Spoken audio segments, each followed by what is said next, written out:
தானம்மா எந்தன் வாழ்க்கையின் அர்த்தம் சொல்ல பூக்களின் வண்ணம் கொண்டு பிறந்த மகளே என் மகளே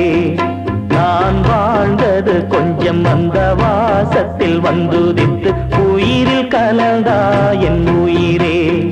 உன் பூவிழி குறுநகை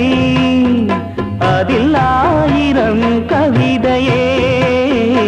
எந்தன் வாழ்க்கையின் அர்த்தம் சொல்ல பூக்களின் வண்ணம் கொண்டு பிறந்த மகளே என் மகளே நான் வாழ்ந்தது கொஞ்சம் அந்த வாசத்தில் வந்துதித்து உயிரில் கலந்தா என் உயிரே